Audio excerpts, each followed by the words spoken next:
वर्ग 10 में पढ़ने वाले सभी विद्यार्थियों को एक बार पुनः मेरे YouTube चैनल में स्वागत है। आज हम लोग यहाँ 7वें पाठ के रूप में, जो 7वां पाठ आप देख रहे हैं, पंडित बिरजू जी महाराज के द्वारा, यानी पंडित बिरजू जी महाराज के बारे में एक तरह का साक्षात्कार यहाँ किया गया है और यह साक्षात्कार यहाँ रश्मि वाजपेयी के माध्यम से किया गया है। तो हम देखेंगे यहाँ कि रश्मि वाजपेयी के माध्यम से बिरजू जी महाराज के बीच में जो साक्षात्कार का मूल बिंदु है, या यहाँ यह भी बातें हमको समझ में आएगी कि बिरजू जी महाराज किस तरह से विपन्नता की तरफ से संपन्नता की तरफ आगे बढ़ते हैं, या हम ये भी इसमें समझेंगे कि कोई व्यक्ति जो होता है, जन्म से वह गरीब ही परिवार में क्यों न जन्म लेता हो, या बीच में उसकी परिस्थितियां खराब हो गई हो, वह अमीर परिवार में जन्म लेता हो, तो वो अपने स्थिति को वह चाह कर व्यक्ति कैसे आगे बढ़ा सकता है, अपनी मंजिल को कैसे छू सकता है, इन तमाम बातों पे हम यहाँ एक नज़र दौड़ाएंगे और देखेंगे इस पाठ के माध्यम से, जो पाठ के रूप में यहाँ रखा गया है कि जीत जीत मैं निरखत हूँ, अर्थात यहाँ जीत जीत मैं निरखत हूँ का औचित्य यहाँ पाठ में यह वर्णन किया गया है एक साक्षात्कार के रूप में। तो हम सबसे पहले यहाँ इस रूप में समझने का प्रयास करेंगे कि आज कला प्रेमी के रूप में हम देखेंगे, जो आपके पाठ के सारांश के रूप में जो सबसे स्पष्ट रूप से पहले ही दिया हुआ है कि आज हम कला प्रेमी के रूप में समझने का कारण समझें, या हम जनसाधारण तथा नृत्य रसिकों के बीच में कथक के रूप में हम देखेंगे कि बिरजू महाराज जो है एक दूसरे के पर्यायवाची के रूप में हम समझ सकते हैं कि बिरजू महाराज जो है यहाँ कथक के रूप में, या फिर से आप नृत्य रसिक के रूप में, तो इस तरह एक उसके पर्यायवाची के रूप में इनको हम समझ सकते हैं। क्योंकि महाराज की यहाँ एक तरह की अथक साधना की अगर हम बात समझते हैं तो देखेंगे कि इनके अंदर एक एकांत निष्ठता होती है, कल्पनाशील सृजनात्मकता इनके अंदर पाई जाती है, और इसी के संयोग से यह सब कुछ संभव हो पाया है। या आप अपने जिंदगी में अगर साकार स्थिति को पाना चाहते हैं, आप भी अपने जिंदगी में कोई साकार स्थिति पाना चाहते हैं, तो निश्चित रूप से आपके अंदर यह भावना तो होनी ही जरूरी है कि आपके अंदर भी सकारात्मक विचारधाराएं होनी चाहिए। तो यहाँ सकारात्मक जो सृजनात्मक हम स्थितियों को समझेंगे तो यह एक संभव इनके जिंदगी में होने में एक साकार भूमिका निभाने का काम करता है। फिर हम कथक के रूप में समझते हैं। कथक के व्याकरण और कौशल को उन्होंने सार्थक सौंदर्य बोध का भी काव्य देने का काम किए हैं। खासकर वे कथक के जो लालित्य के कवि भी रह चुके हैं, परंपरा का जो प्रामाणिकता की रक्षा करते हुए उन्होंने खास तौर से सृजनात्मक जो साहस हुआ है, इस साहस के साथ कथक का अनेक नई दिशा का विस्तार भी इन्होंने करने का काम किया है, और हमारे समाज में प्रस्तुत भी करके इन्होंने समाज में साक्ष्य दिखाकर इन्होंने प्रस्तुत किया है। तो इस तरह हम इस बातों के साथ यह समझेंगे कि इन्होंने यह सिद्ध करके दिखा दिया कि शास्त्रीय कला जो है, इस कला का जड़ या अगर स्थिर के रूप में समझे तो यह जड़ और स्थिर नहीं है। इसमें एक निरंतर गतिशीलता और समकालीनता हमेशा के लिए बरकरार रहता है, क्योंकि इसमें एक गति होती है और इस गति के माध्यम से इसमें गतिशीलता देखा जाता है। और यह जो यहाँ समकालीनता यानी कि जैसा परिस्थिति होता है उस परिस्थिति के अनुसार अपने आप को ढालना भी जरूरी होता है। तो यहाँ पे बिरजू जी महाराज हम लोग के बीच में इन तमाम बातों को उजागर करते हुए दिखाते हैं। जैसे इनके बारे में हम समझेंगे कि लखनऊ घराने के वंशज और 7वीं पीढ़ी के ऐसे कलाकारों की अगर हम माने तो हम ऐसे कह सकते हैं कि पीढ़ियों का सौंदर्य यहाँ केंद्रभूत होने का काम इन्होंने कराने का भरपूर प्रयास किया। उनके विचारधारा के रूप में, उनके जो अपना व्यक्तिगत गुण के रूप में हम समझे उनके, तो हम देख सकते हैं कि उनमें सौम्य हंसमुख प्रतिभा के व्यक्ति, मिलनसार व्यक्तित्व, यह गुण इनके अंदर था, और वह सहज ही रूप से जो निष्कपट, लगभग अगर कहा जाए कि बच्चे के अंदर जो भोलापन की स्थिति होता है, बच्चे भोले भाले जो होते हैं, तो भोलापन लिए हुए बिरजू जी महाराज को देखकर इनकी महान प्रतिभा का अंदाजा लगाना हम सबकी बस की बात नहीं होती है। आप ऐसे उम्मीद के आधार पर देखेंगे कि निश्चित रूप से जो व्यक्ति सबसे ऊंची शिखर पे पहुंचने का काम करते हैं, उनके अंदर एक तरह का जो सकारात्मक प्रभाव होता है तो देखने के लिए मिलता ही है, साथ में उनके अंदर भोलापन प्रभाव भी आप देखेंगे। और वैसे व्यक्तियों के बारे में आप निश्चित रूप से कोई अंदाजा नहीं लगा पाएंगे कि इतने शिखर तक पहुंचने वाले व्यक्ति हैं। तो यही व्यक्तित्व आप यहाँ बिरजू जी महाराज के अंदर आप देख सकते हैं कि बिरजू जी महाराज के अंदर यही व्यक्तित्व भी है। लेकिन बात करते समय उनको न जाने कहाँ खो जाना ऐसी स्थिति में हमेशा रहते हैं। उंगलियों की निरंतर गिनती में उलझ जाना, ऐसे स्थितियों में होते हैं।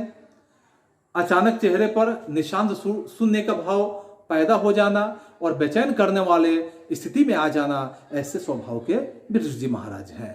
फिर हम अचानक कुछ यहाँ कौंधसा सा या दिखता है यहाँ उनकी आंखों में, और फिर वही फुसफुसाती सी सरल मुस्कुराहट जो उनके अंदर आती है, या फुसफुसाते हुए सरल मुस्कुराहट जो है, दोहरा बदन देखेंगे इनका, मझोले कद के व्यक्तित्व है इनका, चेचक के हल्के दाग इनके चेहरे पे बने हुए हैं, और बड़ी बड़ी आंखों वाला जो ढीला ढाला व्यक्तित्व मंच पर एकदम कहा जाए तो वो मंच पे जाने के बाद उनकी स्थिति कुछ और ही हो जाता है, और ऐसे स्थिति में आ जाते हैं। अर्थात हम सीधे शब्दों में इस बात को समझेंगे, इनके व्यक्तित्व के बारे में देखते हैं तो गजब का इनके शरीर में एक फुर्ती होता है, और यह फुर्ती इस तरह का होता है कि इनके अंदर एक लोच होती है, और लोच के साथ साथ इनका शरीर जो होता है उसमें एक हल्कापन देखने के लिए मिलता है, क्योंकि शरीर में उनका शरीर जो होता है वजनदार होने के बावजूद भी उनमें काफी हल्कापन महसूस होता है।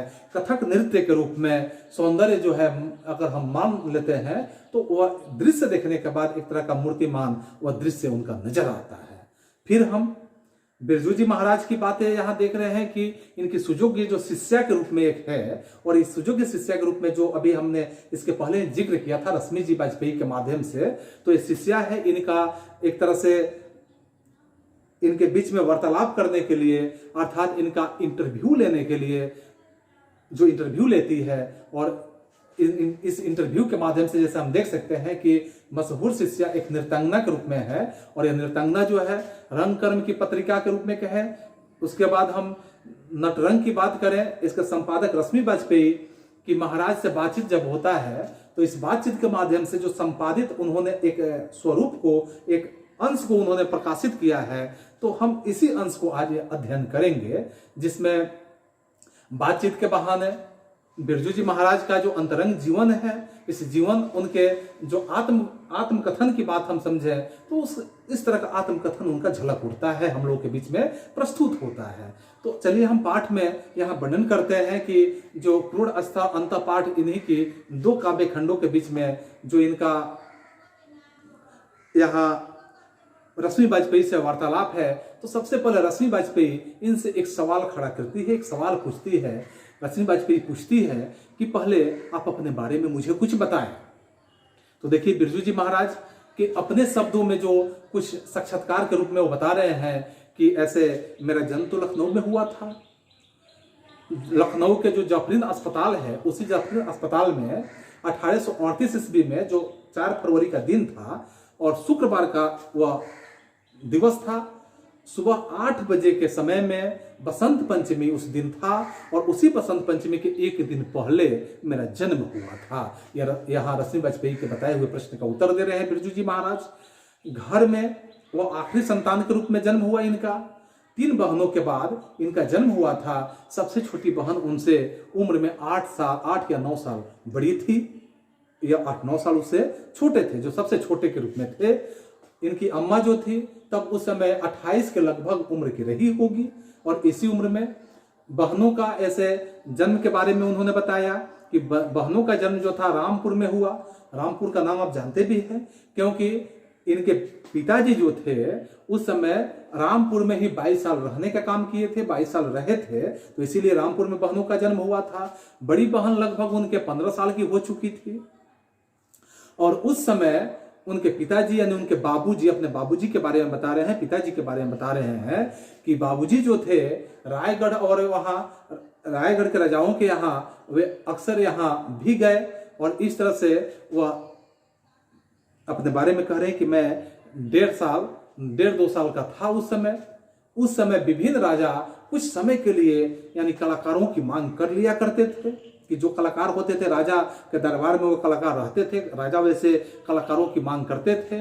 तो उनके पिताजी यानी बाबूजी जो थे पटियाला भी गए थे, पहले रायगढ़ में भी गए थे, 2.5 साल वहां रहे होंगे संभवतः, जैसे संभावना के साथ वो बता रहे हैं।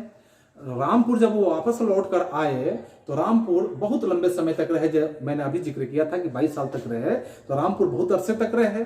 जब वो 5-6 साल के थे, यानी बिरजू जी महाराज 5-6 साल का उम्र जब इनका हो गया था, तो बता रहे हैं कि जब मैं 5-6 साल का था तो अक्सर नायाब याद कर लिया करते थे इनको भी, हलकारे भी इनके लिए आ जाया करते थे। और चाहे तो वहां कोई भी वक्त हो, उस हलकारे के माध्यम से जाना पड़ता था। हलकारा का मतलब समझ रहे हैं, बुलावा, यानी राजघराने से हलकारे आने का मतलब कि राजघराने से बुलावा आ जाएगा, चाहे जो भी वक्त हो उस वक्त वहां जाना पड़ेगा। ऐसे परिस्थिति था इन लोगों का। 6 साल की उम्र जब था इनका, तो बता रहे हैं अपने बारे में कि मैं नवाब साहब को बहुत पसंद आ गया था 6 साल की उम्र में ही, और मैं नाचता था जाकर उस समय। जब 6 साल का उम्र था यहाँ बिरजू जी महाराज का, तो उस समय ही बिरजू जी महाराज जाके नवाब के यहाँ या नाचने का काम करते थे। तो मैं नाचता था, पीछे पैर मोड़कर जब मैं बैठना पड़ता था। चूड़ीदार इनका पजामा होता था, अचकन पहनकर वे नाचते थे। अम्मा जी जो इनकी थी बेचारी बहुत ही परेशान रहती थी। उन्होंने हमारे तनख्वाह भी बांध दिया था, तनख्वाह की कुछ रकम भी बांध दिया गया था। इनके बाबूजी जो थे रोज हनुमान जी की प्रसाद जो होता था, हनुमान जी की प्रसाद मांगते मांगते क्या हुआ कि 22 साल ही गुजर गए। अब उनकी नौकरी छूट गई, उम्र भी उनका ज्यादा हो गया, नौकरी छूट गई। नवाब साहब बहुत नाराज हुए कि तुम्हारा जो लड़का है नहीं होगा तो तुम भी नहीं रह सकते हो। इस तरह की बातें यहाँ इनके पिताजी के साथ होने लगी। खैर यहाँ बिरजू जी महाराज कह रहे हैं कि खैर बाबूजी बहुत खुश हुए और उन्होंने मिठाई भी बांटी, हनुमान जी को ही प्रसाद चढ़ाया कि इस तरह से इनकी अब जान छूट गई कि कम से कम मेरी नौकरी तो बरकरार रहेगी नवाब के यहाँ। और वहां से फिर से क्या हुआ, निर्मला जी का नाम आप देखेंगे यहाँ, जो जोशी के स्कूल के यहाँ दिल्ली के हिंदुस्तानी डांस म्यूजिकल में वे चले गए। वहां 2-3 साल काम करते भी रहे।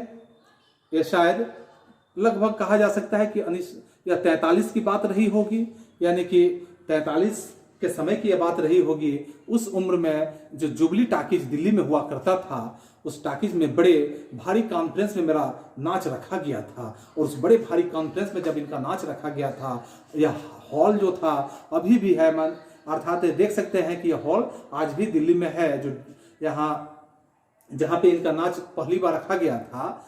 इसमें वह कह रहे हैं कि एक कलाकार के नाते मैं आमंत्रित भी था। उस उम्र में न जाने मैं क्या नाच रहा होगा, ये तो पता नहीं, क्योंकि उम्र तो छोटा था। तो उस उम्र में मैं क्या नाचा होगा। तबला जो है बाबूजी ने ही स्वयं बजाया था। अक्सर वे बजा भी लिया करते थे, तबले की धुन उनको पता थी, इसलिए तबला कभी बजा भी लिया करते थे। पर उन्होंने मेरी आदत भी डाल दी थी। अक्सर जहां वे खुद नाचते तो पहले मुझे नचवाने का काम करते थे, अर्थात मुझे ट्रेनिंग देने का काम करते थे, मुझे दक्ष करने का काम करते थे।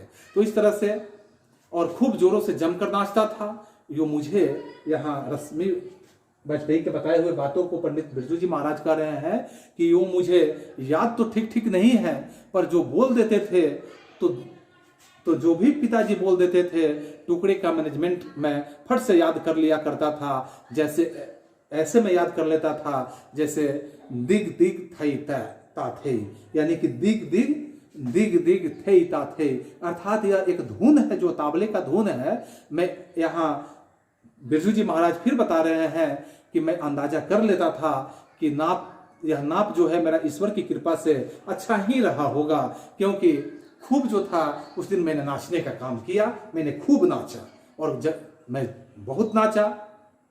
उसी समय यहाँ कपिला जी भी थी, लीला कृपलानी जी भी थी, आदि जो हिंदुस्तानी डांस अकादमी में काम कर रही थी, तो ये लोग भी उस समय वहां पे मौजूद थे। बाबूजी जो इनके थे, तो बाबूजी जो थे, बाबूजी के साथ मैं रोज वहां आता था। हालांकि लौटते समय मुझे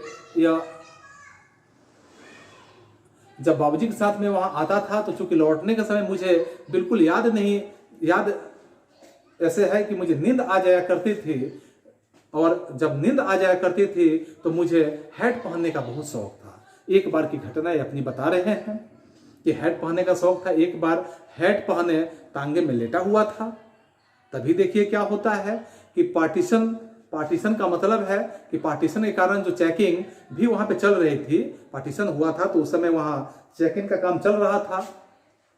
हेड गिर गया तो उन्हें बहुत गुस्सा आया, बाबूजी को बहुत गुस्सा आया। हेड जब मेरा गिर गया तो बाबूजी को बहुत गुस्सा आया। आते हैं स्कूल और सो जाते हैं। इस तरह की बातों से उन्होंने मुझे नवाजने का काम किया। फिर उन्होंने उठाया, उठाने के बाद झंडे वालन के पास उस समय यूं ही डर लगता था। पहाड़ों में रात में चलने के समय मुझे बहुत ही डर लगता था। और इस तरह से बाबूजी के हाथ में छड़ी देखकर पुलिस वाले भी जो होते थे, पुलिस वालों ने टोका भी, क्योंकि उन दिन यह सब नहीं रख सकते थे। छड़ी रखना सबके लिए जरूरी नहीं था। खैर उन दिनों ऐसे ही दिन बीतते चले गए, समय धीरे धीरे गुजरते चला गया। फिर यहाँ कपिला जी जो है, कपिला जी, लीला जी को हायर ट्रेनिंग यहाँ होती थी इन लोगों की। वह भी याद कर लिया करते थे और अगले दिन बाबूजी से कहूं कि मुझे, यानी कि इस तरह की बातें हैं, कहूं कि मुझे याद हो गया तो मानते नहीं थे।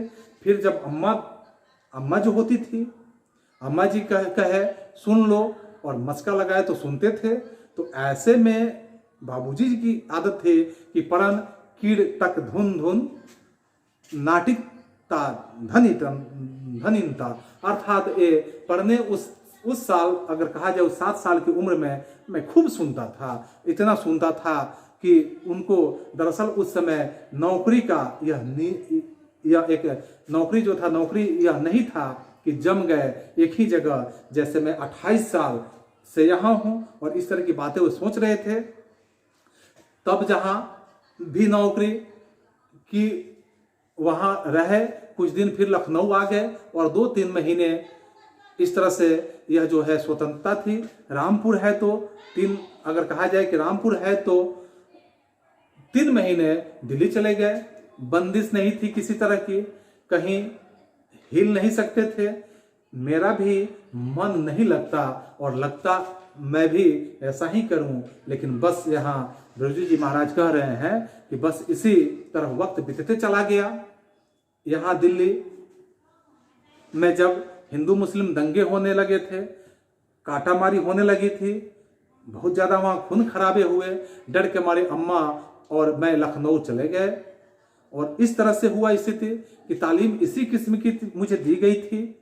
कुछ क्लास में देखा भी था, कुछ जो था ताऊ जी को सिखा रहे हैं और इस तरह उसे देखा, कुछ लखनऊ में मैंने देखा। इसके अलावा प्राइवेट प्रोग्राम जिसमें बाबूजी जाया करते थे, तो उस प्राइवेट प्रोग्राम में जिसमें आप जौनपुर का नाम सुनेंगे, आप मैनपुरी का नाम सुनेंगे, आप कानपुर का नाम सुनेंगे, देहरादून का नाम सुनेंगे, कलकत्ता का नाम सुनेंगे, बम्बई आदि ऐसे जो जगह होते थे, इनमें मुझे जरूर वे साथ में लेकर जाया करते थे।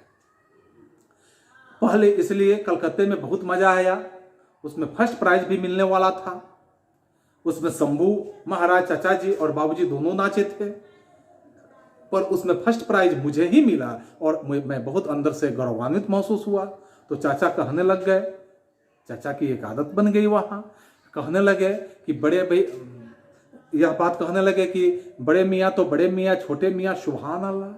अर्थात यहाँ आप समझ रहे हैं। और मैं इस बात से बहुत ही बेहद ही खुश था और मुझे काफ़ी खुशी हो रही थी। चेन और मेडल वगैरह भी मुझे दिया गया वहाँ पुरस्कार के तौर पे। उस समय मैं लगभग 8 साल का हो रहा होगा और इस तरह उन्होंने अपने अंदाज के आधार पर ये बात को बयान करते हैं कि मैं उस समय 8 साल का लगभग था। समझ लीजिए इस तरह की बात है कि 9-9.5 साल के भीतर ही सब तमाशे मेरे जिंदगी के बीत गए। जितने तमाशे होने चाहिए उन तमाम तमाशों को मैंने 9 और 9.5 साल की उम्र में ही मैंने देख लिया। जब अंडा कहकर पूछे तो नहीं खाता था, पर जब मूंग की दाल का कहें तो बड़े मजे से मैं खा लिया करता था। तो शंभू जी महाराज शुरू से ही बड़े शौकीन तबीयत के हुआ करते थे। लच्छू महाराज भी यहाँ पे शुरू से ही बड़े जो अपडेट वे रहा करते थे। जब ये शायद 28 या 30 वर्ष के थे तब से कह गए हैं कि कलकत्ते न्यू थिएटर कंपनी में 40 साल, कलकत्ते और बंबई मिलाकर फिल्म में बीत चुके हैं। लेकिन हाँ, यहाँ बिरजू जी महाराज कह रहे हैं कि हाँ 9.5 साल का था तब बाबूजी की मृत्यु हो गई। बाबूजी स्वर्ग सिधार गए। उनके साथ आखिरी प्रोग्राम मैनपुरी में था और स्थिति यह थी कि पिताजी यानी बाबूजी उस समय मात्र 54 साल के रहे होंगे। शायद लू लग गई थी उन्हें, और लू लग गई थी और यहाँ इनकी जगह मैं नाचने का काम किया था और उन्होंने इस नाच के लिए मुझे भाव बताने का काम किए थे। फिर यहाँ उस समय क्योंकि उन्हें काफ़ी बेहद बुखार था लू के कारण, लू उन्हें मैनपुरी में ही लग चुकी थी। वहाँ से हम लोग लौट कर जब आए तो 16 से 20 दिन वे रहे होंगे, निश्चित रूप से 16 से 20 दिन तक रहे होंगे। उनकी कमजोरी बढ़ती गई, कमजोरी आती गई। बाबूजी की यह आदत थी जो मेरी भी आदत स्वयं यही बनी हुई है कि अपना दुख और कष्ट ज्यादा किसी को मैं कहता नहीं था। वही बात वो भी नहीं कहते थे, वो भी छिपाते रहते थे। उन्हें भी अंदर से बुखार था, उन्हें भी अंदर पहले से ही शुगर था और इस शुगर के रूप में तो एके पर चौक वगैरह चले गए और सबसे मिलकर चले आए। जितने अगर कहा जाए जितने भी अमीनाबाद में थे अर्थात यहाँ बाजार आदि में मिलने वाले और सब भी प्यार किया करते थे उन्हें, क्योंकि बेहद ही उन्हें पसंद करते थे। वह उनके साथ एक तरह का कहा जाए तो एक आखिरी प्रोग्राम मेरा था और मुझे जो तालीम की शिक्षा दी गई वह बाबूजी के माध्यम से ही मुझे तालीम की शिक्षा मिली थी। गंडा भी बांधने यानी गंडा बांधने का जो काम हुआ था, गंडा यानी घुंघरू बांधने का, वो बाबूजी ने ही किया था। जब गंडा बांधा तो अम्मा से कह दिया कि जब तक तुम्हारा लड़का मुझे नजराना नहीं देगा मैं गंडा नहीं बांधूंगा। इस तरह की बातों को बाबूजी ने बताया था अम्मा से। तो मुझे 500 रुपये के 2 प्रोग्राम मिले थे उस समय, और 500 रुपये के 2 प्रोग्राम जो मुझे प्राप्त हुए थे, जब 500 रुपये आया तो गंडा बांधा उन्होंने, क्योंकि इसके पहले उन्होंने गंडा यानी कि उन्होंने चरवाही अपनी नहीं मोड़ी और कहा इनमें से 1 पैसा नहीं दूंगा, यह मेरा पैसा है। बाबूजी ने यहां तक बात कह दिया, मैं इसका गुरु हूं और इस तरह इसने मुझे नजराना दिया है। तो 500 रुपया देकर मैंने गंडा बनवाया। तो मुझे कहा जाए कि मुझे और जगत कहार एक लड़का है, लखनऊ में वो भी रहता है, दोनों को एक साथ गंडा बांधने को उन्होंने काम किया था। तो शागिर्द मैं बाबूजी का ही हूं, अर्थात मैं शिष्य के रूप में जाना जाऊं तो मैं बाबूजी का ही शिष्य हूं। फिर पिताजी की मृत्यु हुई और उस समय मैं इतना छोटा था, उम्र में इतना छोटा था कि दुख भी ठीक समझ में मुझे नहीं आ पाया। और इतना ही नहीं, उनके मरते ही हम लोगों को बहुत ही खराब दिन देखने शुरू हो गए थे। और जब खराब दिन हो गए, उधर शंभू जी महाराज जो है, महाराज जी का शौक पहले ही जिक्र किया गया है कि उनका शौक जो था कर्ज लेकर खाना पीना, लोगों को गालियां देना, घर भर के लोगों को गाली देने की आदत जो बनी हुई थी। उनके 2 बच्चों की मृत्यु भी लगभग उन्हीं दिनों हो चुकी थी। यह सब उसी समय की बात है जब बाबूजी की मृत्यु के साथ ही साथ पिताजी बहुत दुखी रहा करते थे। यानी पिताजी बहुत दुखी रहा करते थे और मृत्यु के साथ ही साथ कहा जाता है पिताजी जब बहुत दुखी रहते थे, उनमें उसी समय अम्मा को लेकर वो नेपाल गया। सोचिए उस समय बिना पिताजी के मुजफ्फरपुर भी हम चले गए, अम्मा ले गई हमें साथ में, बांस बरेली में लेकर हम लोग गए। उस समय यह हालत हम लोगों की थी कि 50 रुपये भी मिल जाए कहीं से तो बहुत कुछ हो जाएगा। पहले का सब पैसा हमारे टाइम तक खत्म हो चुका था, कर्जदार भी हम लोगों के बहुत हो चुके थे। बाबूजी किसी का भी भला करने के लिए एक से लेकर एक दूसरे को दे दिया करते थे। ये एक उनकी आदत सी बन गई थी, मतलब 100 लिए तो 200 दो दूंगा, यह कहकर वे कर्ज और ले लिया करते थे। यह उनकी एक अजीब सी आदत थी जो हम लोगों के लिए काफी घातक और साबित हुई। कानपुर की 2-2.5 साल रहने का हमने काम किया, जिसमें 25-25 रुपये की 2 ट्यूशन को मैंने आर्यनगर में करना शुरू किया। जो 25-25 रुपये का 2 ट्यूशन था, पैदल 3 मील तक मैं जाता था और रास्ते में कब्रिस्तान का एक जगह पड़ता था, उस कब्रिस्तान को होके मैं जाता था। तो मुझे कब्रिस्तान जाने के समय कब्रिस्तान में काफ़ी डर लगा रहता था और मैं भयभीत भी होता था। 10 से 11 साल की उस समय मेरी उम्र थी। आप उम्मीद कर सकते हैं कि 10 से 11 साल की उम्र में कब्रिस्तान से होके जाना, ट्यूशन पढ़ाना कितनी मुश्किल सी घड़ी हो सकती है।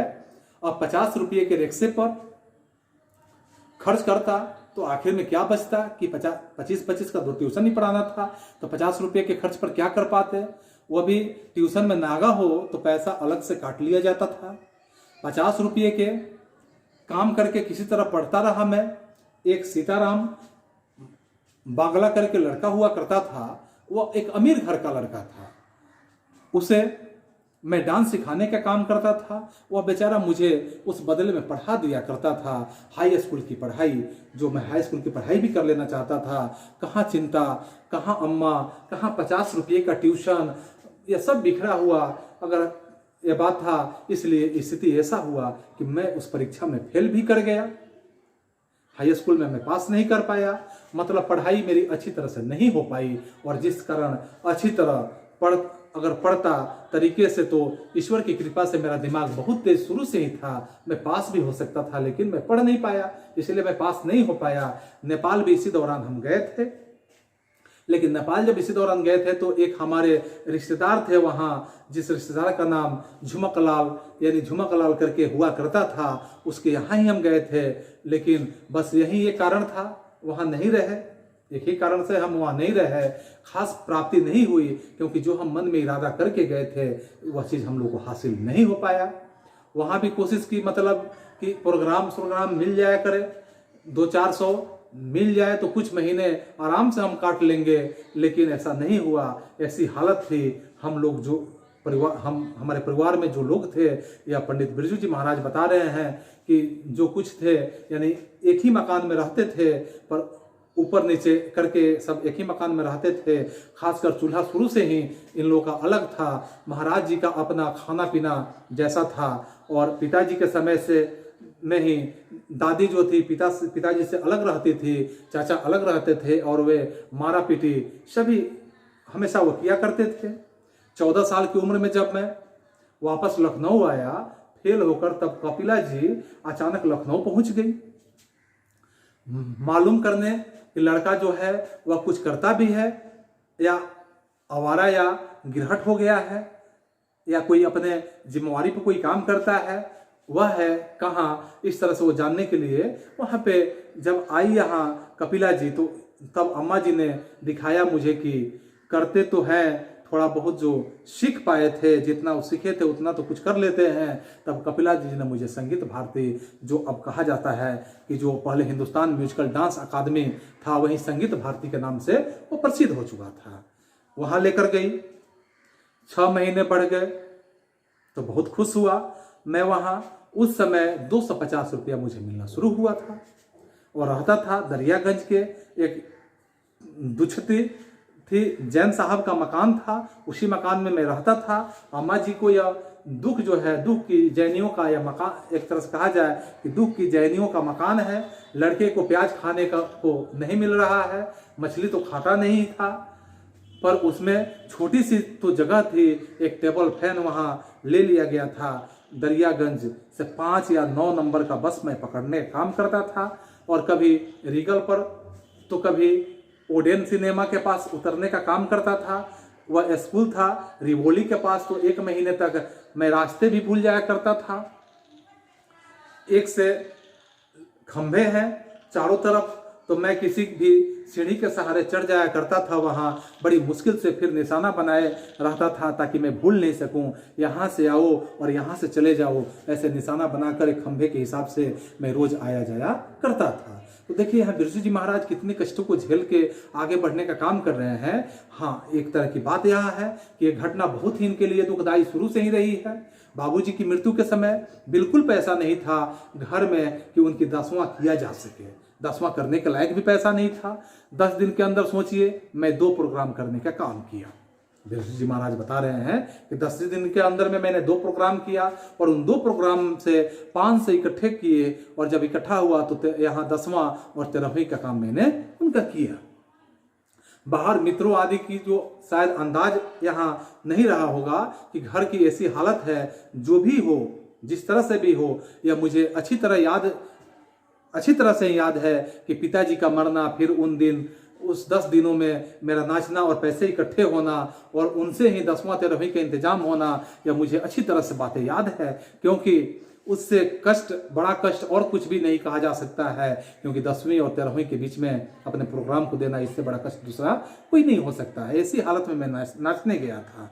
मेरा ख्याल है कि कानपुर में मैं गया था या देहरादून में गया था। तो ऐसी जगह लखनऊ से जब मैं वहाँ गया, अगर नाचता नहीं तो पैसे कहाँ से होते, पैसे नहीं होते। यह बहुत बड़ा एक दुखद वक्त मेरे लिए कहा जा सकता है जो बिरजू जी महाराज बता रहे हैं। खैर, अगर कहा जाए कि बहरहाल जब 14 साल का मैं था तो उस समय तो संगीत भारती यहाँ आया, और फिर जब 1 साल हो गया तो कहने लगे कि अब तुम परमानेंट हो गए हो। मैंने वहाँ 4.5 साल काम करने का काम किया। 4.5 साल तक मैंने काम किया।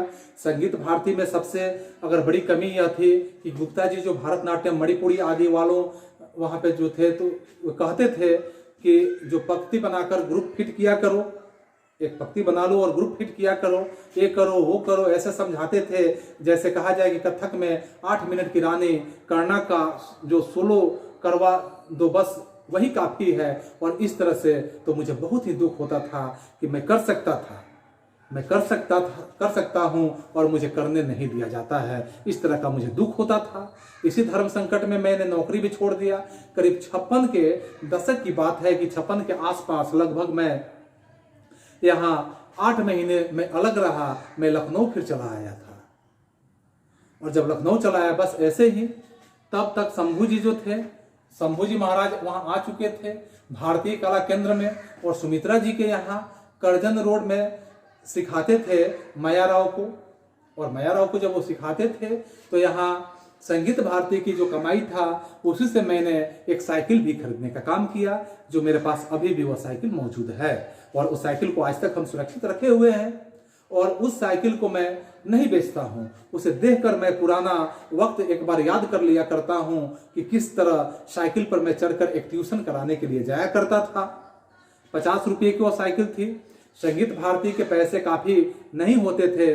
फैमिली थी जो 12 खंबा रोड पर 2 बच्चे थे, मिकी और अन्नू, और इस तरह से 2 बार यहाँ सड़क पर गिर भी मैं पड़ा था। मैं अनबैलेंस होकर साइकिल चलाते चलाते, साइकिल क्योंकि मैं कम चलाऊं ही जानता था, ठीक से थोड़ी आती थी, और ठीक से थोड़ी सी जब आती थी तो यहाँ बस कम चलाऊं ही आती थी।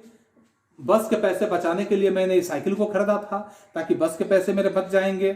खैर, भारतीय कला केंद्र जब हम आए तो यहाँ पूसा रोड की बात देखा जाए कि पूसा रोड पर वहाँ आए तो वहाँ भी छोटी क्लास मिलती थी। यहाँ भी झेलना शुरू हो गया था, क्योंकि यहाँ भी झमेला इस क्लास के माध्यम से जो क्लास ही था, जबकि मेरे अंदर वह चरण टुकड़े तिहाइयाँ बल खाती की कोई आवे तो उसे मैं दे दूं।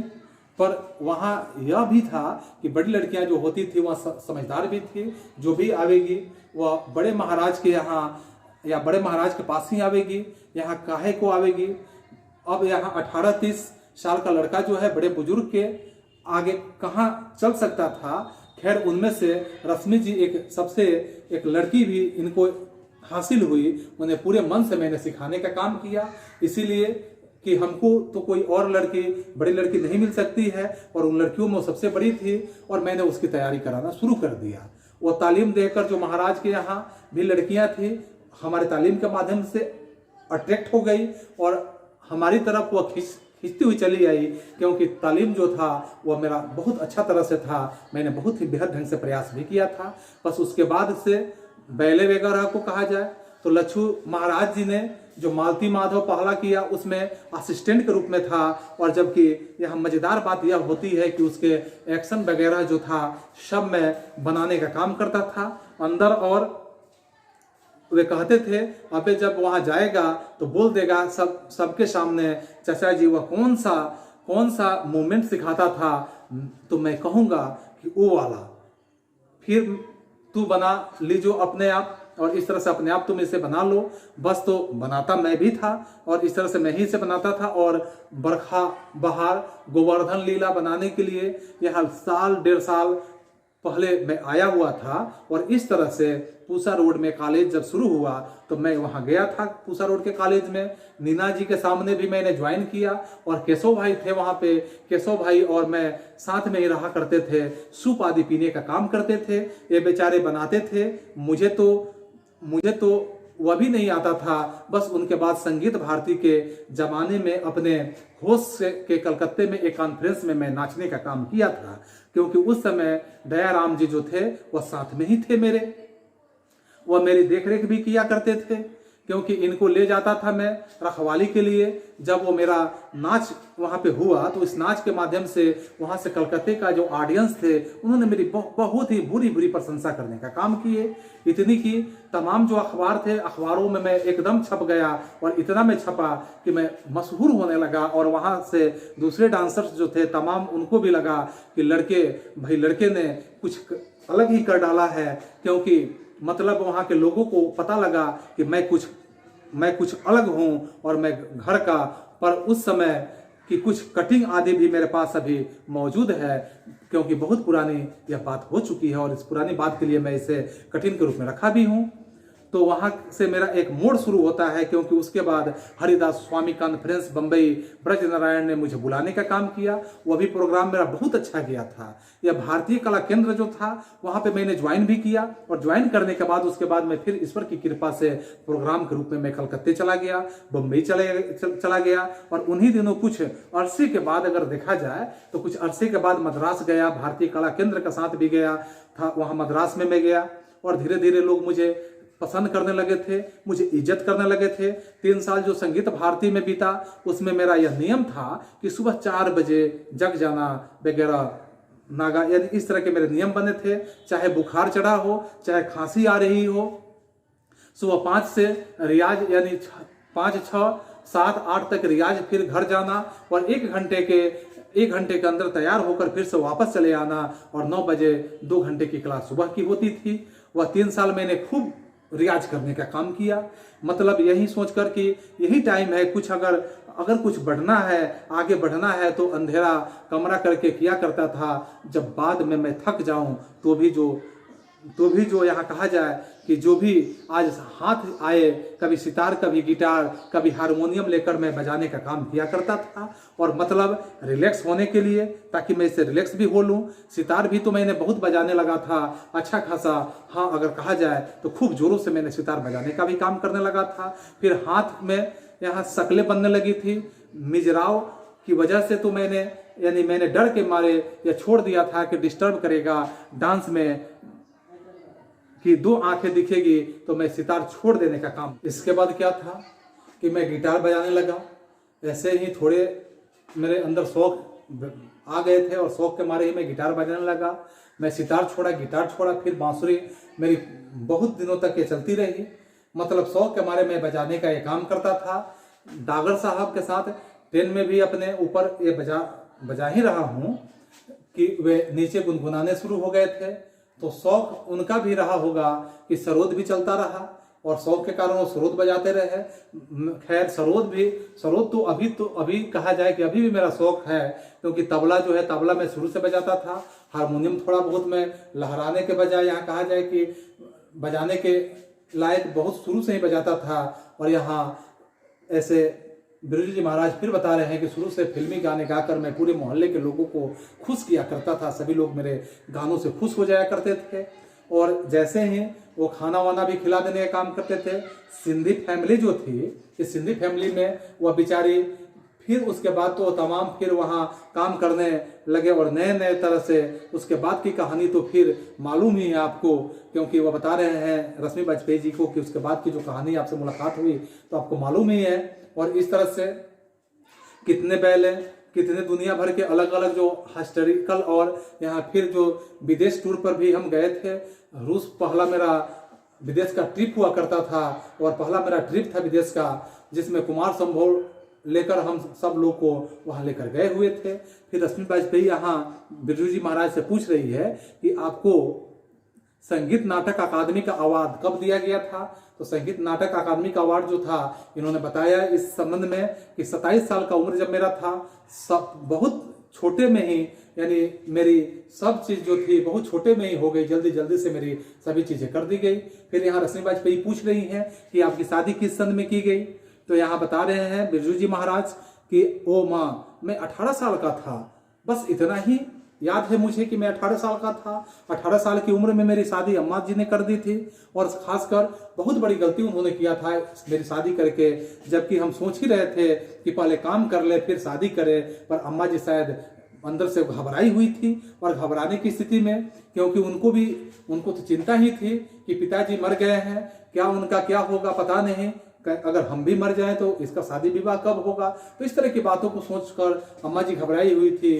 पर वह मेरे लिए बहुत नुकसानदेह रहा वह शादी का समय, क्योंकि एक जिम्मेदार और ज़्यादा जिम्मेवारी जो थी मेरे ऊपर और ज़्यादा बढ़ गई, और शायद नौकरी में मैं नहीं भी करता।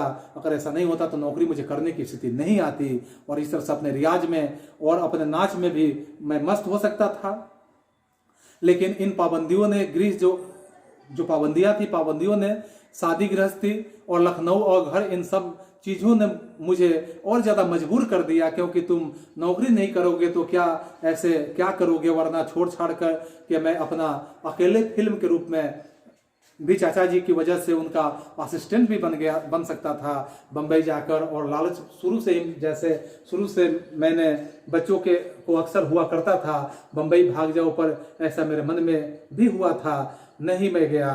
कुछ समझदार जो लोग थे मुझे एडवाइस किया कि ये ठीक नहीं है, अच्छा भी नहीं हुआ कि जो बच गया। खैर बाद का हमारा किस्सा, फिर सत्यजीत रे की बात आप जानते हैं, जो सत्यजीत रे की फिल्म का जो रिसेंट भी किया था, उसके बाद से भी मेरी जो स्थिति रही है, एक बड़ी खास आदत रही है कि जैसे कि मेरे यहाँ बाबूजी की भी एक शागिर्द को सिखा रहे हैं, जो पूर्ण रूप से मेहनत करके सिखाना और अच्छा बना देना है, ऐसा बना देना कि मैं खुद मैं ही हूँ। और बाबूजी ये कहा करते थे, यह कोशिश है और मेरी यही कोशिश है, क्योंकि अब भगवान की कृपा भी होनी चाहिए तब ना। मतलब यहाँ कहा जा रहा है वाजपेयी जी के द्वारा कि मतलब कोशिश यही रहती है कि कोई चीज़ अगर चुराता नहीं हूँ, कि अपने छोटे बेटे के लिए या अपने बेटे के लिए मैं इसे संभाल के रखा हूँ, उसको सिखाना है या उसको नहीं सिखाना है, इस तरह की बात, यह मेरे भेद में या मेरे भाव में ऐसा भेद कभी नहीं रहा है, मतभेद बिल्कुल नहीं रहा है। तो बस यह छोटी सी कहानी थी मेरी। फिलहाल जो डिटेल में तो आप पता नहीं, अगर कहा जाए कि बहुत कुछ है, बहुत कुछ बातों को बताया जा सकता है। फिर रश्मि वाजपेयी पूछ रही हैं कि अपने शागिर्द के बारे में बताएं, कौन है, ऐसा किनके बारे में सोचकर आपको लगता है कि आप कुछ कर लेंगे। तो यहाँ बिरजू जी महाराज बता रहे हैं कि शागिर्दों में ऐसा है कि अब तुम तो इतने अरसे से किसी भी अच्छे खानदान की लड़की के नाम से तो हो, और लड़की के नाम से तो हम कहेंगे कि यही शाश्वती लगी हुई है, और इसी शाश्वती के माध्यम से 15 से 20 साल में से और कुछ दिन पहले मैंने यह कहा कि उनके अंदर जो रंग अब है, यह रंग शुरू हुआ है। और इस तरह से वैसे विदेशियों में जो बैरिनकी भी तरक्की कर रही है, उधर फिलिप जो मैकिन्टॉक था, तो फिलिप मैकिन्टॉक पता वह चला गया, और बहुत कुछ, यानी बहुत अच्छा कहा, यानी वह इस वक्त अच्छा होता, लाजवाब। उसकी फिर तमन्ना है, फिर उसके सीखे मुझसे बाकी जो है तीर्थ धाम, अगर तीर्थ प्रताप, प्रदीप, ये लोग जो है नाम किए हुए हैं, लेकिन इन लोगों को बड़ी जल्दी तसल्ली भी हो गई कि काम मिल गया, अब हम कमाने लगे हैं, अब इतनी फरमाइशें है, या कर लो, यहाँ तालियां ले लो, पैसे मिल जाएंगे, बात खत्म हो गई। कला के लिए सच्चे दिल से परेशान होने वाले बहुत कम लोग आपको देखने के लिए मिलेंगे, क्योंकि अब लड़कियों में तरक्की करने वाली, सामने आने वालियों में जो शाश्वती है ही, दुर्गा भी अच्छी तरक्की कर रही है। एक छोटी सी फैमिली की लड़की है, अच्छी स्थिति घर की नहीं है, पर उसका मन जो है नाच के साथ साथ जुड़ा हुआ है। अब सीखने को तो बहुत से लोग अभी भी सीख ही रहे हैं, और लड़कों में जितना बढ़ना चाहिए, जैसे आप यहाँ इनके द्वारा बताया जा रहा है कृष्ण मोहन है, राम मोहन है, तो उतना ध्यान भी नहीं है इस क्षेत्र में। यहाँ तक कि मेरे बेटे का भी ध्यान नहीं इस तरह का ध्यान नहीं देता है, उस तरह का ध्यान नहीं देते हैं जैसे कि मेरी कहानी आपने सुनी है कि लोगों ने कभी ये नहीं सोचा होगा कि हाँ भैया ये कहाँ है। हम 2 साल तक बस कुछ नहीं सोचेंगे, बस यही सोचेंगे कि उस समय का जो त्याग नहीं है, उतना शक्ति नहीं है, मौज लेते हैं और यहाँ नाचते हैं, तो उसे अगर कहा जाए ऐसा कि वह एक एंजॉय करके, यानी वह एंजॉय कर लेते हैं। क्योंकि देश विदेश में मैं बहुत गया, जर्मनी गया, जापान गया और हांगकांग गया, लाओस गया, बर्मा गया, आदि कई देशों में मैं भ्रमण तो किया। फिर रश्मि वाजपेयी यहाँ प्रश्न कर रही हैं कि इतनी बार आप गए तो कोई खास बात आपको याद आती है, कोई विशेष आयोजन जिससे आपको ऐसा लगता हो कि हम वहाँ कुछ विशेष कर पाए या विशेष आपको कोई बातें याद हो। तो यहाँ रश्मि वाजपेयी की बातों को यहाँ बिरजू जी महाराज बता रहे हैं कि हाँ क्यों नहीं। जैसे लंदन जो फेस्टिवल था तो एक बहुत सी जरूरी था, और एक दफा अमेरिका में 2-4 जगहें थी, वहाँ भी जो कामगी, यहाँ कामगी हाल में, अमेरिका में 2-4 जगहें थी, वहाँ भी कामगी हाल में हम नाचे थे, बड़े अच्छे लगे थे और अच्छे लोग भी थे वहाँ। क्योंकि एक जगह एक लड़का, आंखें उसकी फटी हुई एकदम अंदर आया हाँफते और कांपते हुए। मैं सोचा जाने क्या हुआ उसको। मैंने कहा अरे मेरे साथ फोटो खिंचवाना है क्या तुम्हें? Yes yes yes. अब बेचारा बेहाल हो गया। अब लड़का तक बेहाल हो नाच देखकर, तो यह कहा जा सकता है कि यह मजेदार बात है। पाकिस्तान में कोई खातून थी, पूरे हाल में उनकी भी आवाज़ आए, मैं आवाज़ इस तरह आए कि सुभान अल्लाह। मतलब मेरे नाच के जो आशिक तो बहुत है, मेरे आशिक भी है, मगर मैं नाच की वजह से ही मैं हूँ, इसलिए आशिक तो नाच के ही होते हैं। मैं तो बेचारा उसका असिस्टेंट हूँ, उस नाचने वाले का मैं असिस्टेंट हूँ। उसके बाद तो मैं खैर धीरे धीरे दिल्ली में स्कूटर भी खरीदा, फिर चला नहीं, हम लड़ गए खंभे में अपने आप ही। फिर हम डर के मारे मोटर खरीदी पुरानी, 2-4 दफे पुरानी खरीदी। फिर बैंक से लोन लेकर नई एम्बेसडर कार मैंने खरीदा, फिर उसको बेचकर नई फिएट खरीदने का काम किया। अब दूसरी फिएट है। अब तो ईश्वर की कृपा से काफ़ी सुविधा है, काफ़ी कृपा है उनकी। लोग प्यार करते हैं मुझे बहुत बहुत ज़्यादा, और मैं उस प्यार की वजह से ही इतना बढ़ा हूँ। क्योंकि फिर यहाँ रश्मि वाजपेयी पूछ रही है आपको आगे बढ़ाने में अम्मा जी का बहुत हाथ है। अम्मा जी का तो बहुत हाथ है।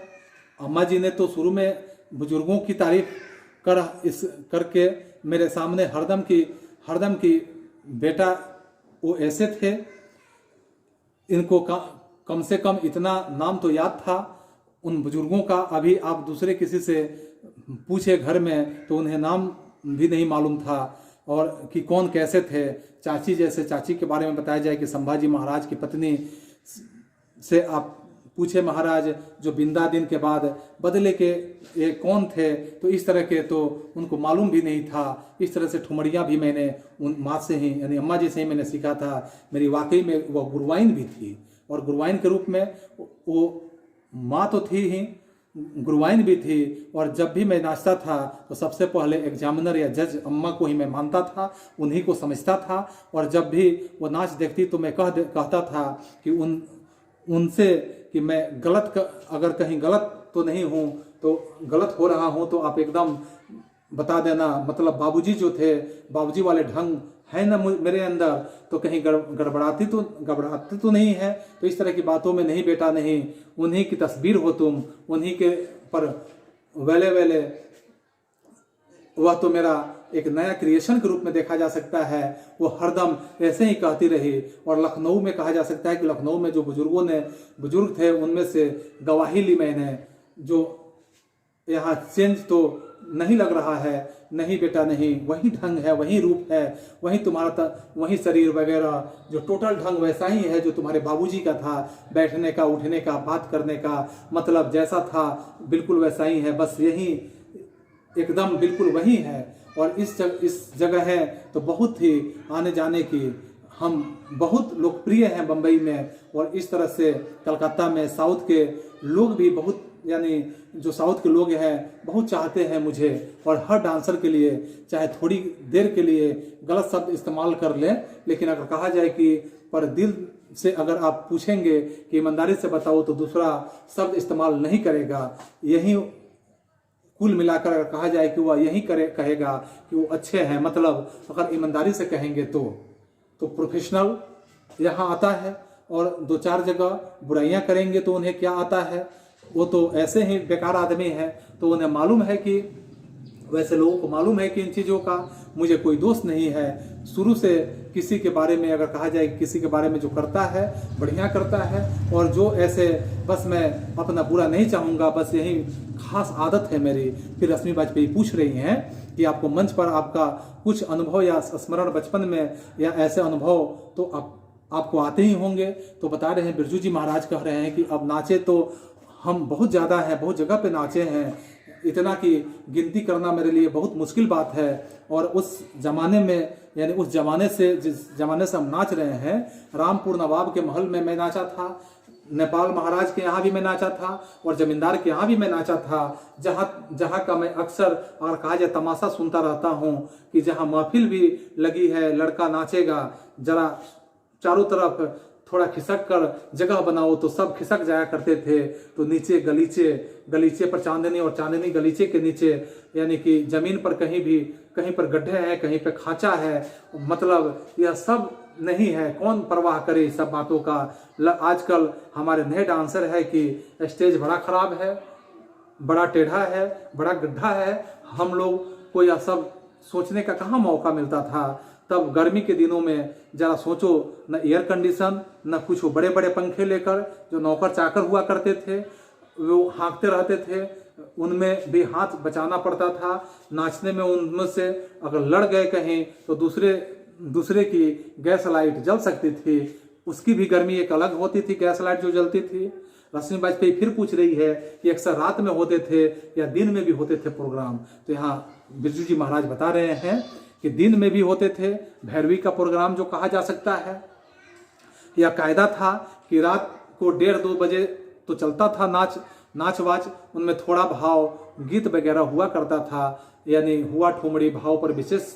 दूसरे दिन अगर कहा जाए कि 10 बजे की महफिल होती थी, सुबह 10 बजे से 4 बजे की भैरवी का समय होता था, एक प्रोग्राम कहलाता था, तो उसमें समापन भी होता था। माने अगर टोटल प्रोग्राम यानी कि डांसर आया है तो सुबह से लेकर शाम तक की स्थिति बनी होती थी। तो इस तरह से यहाँ जो आपके पाठ 7 है, रश्मि बाजपेयी के द्वारा पूछे गए यानी कि साक्षात्कार लिए गए बिरजू जी महाराज की कुछ बातें जो आपके बीच में प्रस्तुत किया गया, इस बात को आप थोड़ा सा एक बार सुनेंगे तो इनकी कहानियां आपके दिमाग में फिट कर जाएगी, और आपके बोर्ड के एग्जाम से संबंधित कोई भी प्रश्न होगा आप आसानी से लिख पाएंगे। और आप मेरे YouTube चैनल को नीचे सब्सक्राइब कर लेंगे ताकि इसके जो प्रश्न होंगे ये प्रश्न भी आपको अपलोड मिलेंगे। लेकिन आप मेरे सब्सक्राइबर होंगे तो आपको इसके नोटिफिकेशन मिल सकता है, नहीं होंगे तो आपको ढूंढना पड़ेगा, परेशानियां हो सकती है। तो आज के लिए इतना ही, बस आप सभी को एक बार पुनः धन्यवाद।